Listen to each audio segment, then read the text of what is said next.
So on the heels of my dartboard review, I want to talk about darts themselves. As I mentioned in that last review, I'm just a player. I'm far from a pro. I'm actually one of the worst guys on my team. But I played long enough that I understand a couple of things. And in the past, I primarily played soft tip darts. Soft tips, they're safe. They go into an electronic dartboard. And this past year, I converted to steel tips, which is what I grew up with when I was a kid.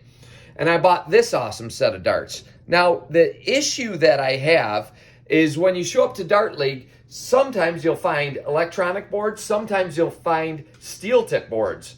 And if you're alternating between these two types of geometries, the problems become the way the darts feel in general. One, you can see the soft tip here has this greater diameter, the body's thicker. Your fingers grab that differently than they do on this titanium steel tip body.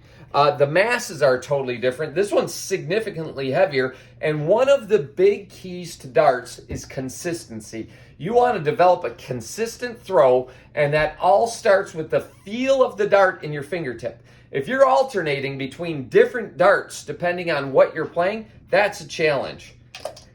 Now, I fortunately stumbled upon this.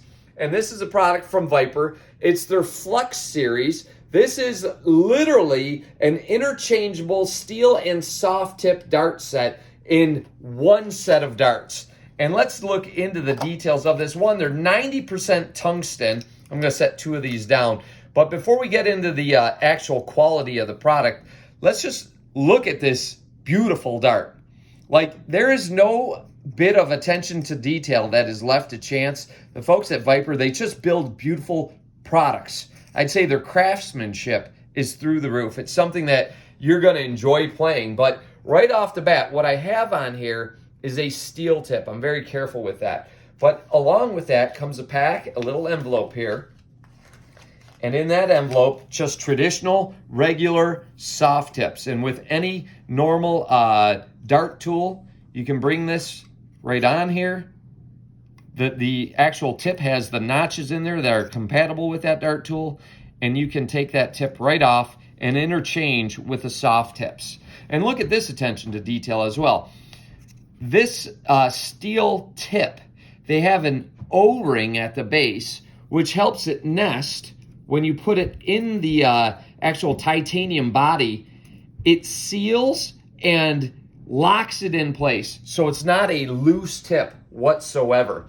I could have put the soft tip in there, but I'm throwing into a Viper Black Obsidian dartboard behind me. Again, the feel of these are great. The consistency that it affords the player to have one set of darts in your pocket, and your pocket in your case, so that when you show up, regardless of what's available to play there, you're throwing the same consistent dart all the time. I mean, that is a big key. I'm going to actually step out on a limb here and embarrass myself because I'm one of the worst guys on my team. But we're just taking this dart. Oh, that was awful. But we're just throwing there. Come on, Mike, let's get one. Well, that's how I throw on dart leagues. That's why I'm one of the worst. But I can laugh at myself. But what I want to point to you is I didn't whip these in here, and these are 100% fully seated. Like, if I pull out this dart where my tips of my fingers were, that tip was fully seated in that sisal board. I mean, they just pass through there effortlessly. It's a beautiful dart. If you're at all into darts and you haven't heard of this hybrid steel tip, soft tip dart from Viper, you gotta get a hold of it. The Flux series, check them out, add them to your game, see if it makes a difference.